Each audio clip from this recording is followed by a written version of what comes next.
Now, the two groups of patients that you see for dental implants, those people that their teeth are so bad they have to be extracted and they need new teeth supported by implants, or the denture wearers. So when they go to your office, what are their options when it comes to dental implants? Well, they could have 2 implants on the bottom and a denture that snaps in and snaps out, but sometimes those will rock. So they may want a 4 implant supported denture, so they have 4 implants on the bottom and the denture snaps in and out. Okay. But what most patients want is not a denture, because that's still something that is supported by their tissue, and it can create tissue sores, which they don't want, they complain about. Okay. So a lot of people will say, I want teeth that don't come out. So their other option is to get either 4, sometimes 5 or 6 implants and have teeth that don't come out that's not a denture. Now, what about the upper? Now, let's say the denture wearers or even people that you need to extract, the upper has suction, right? So the upper is pretty good, the upper denture. Not really, Randy. You've never had a denture, so you don't know how much they suffer. They can't taste their food. The roof of the mouth is covered. People can't enjoy a cup of coffee.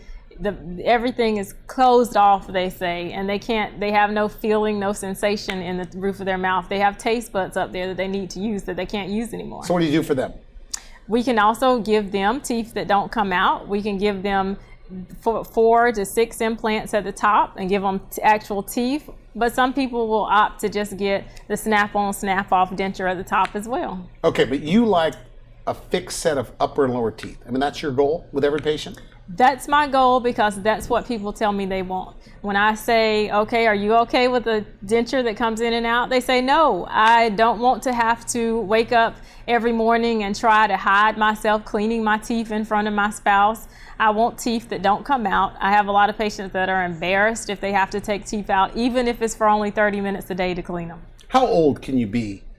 Could you be 70, 80 to get like upper and brand new upper and lower teeth supported by dental implants? There is no specific age that you have to make sure you're not over. The most people that need the teeth that don't come out are the older patients. What's the oldest patient you've seen get upper and lower teeth that don't come out? I've seen patients almost in their 100s get really? teeth that don't come out. Why would somebody in their 90s want to do this?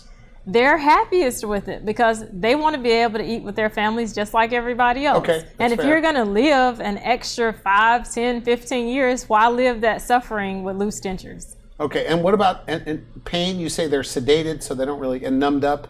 They're sedated. Usually they just need an ibuprofen or something very mild following the procedure. They won't even remember what happened. So how soon can they eat? Like if you take somebody that you had to remove all their teeth because you couldn't save them, or a denture wearer, how soon can they eat after the procedure? They can eat the same day. Okay. I don't want you to start out with steaks, even though you'll get there. But they can eat. They can eat like right softer away. foods, yes. and then they could. They start out with the softer foods, and then they'll gradually work their way up to the harder foods.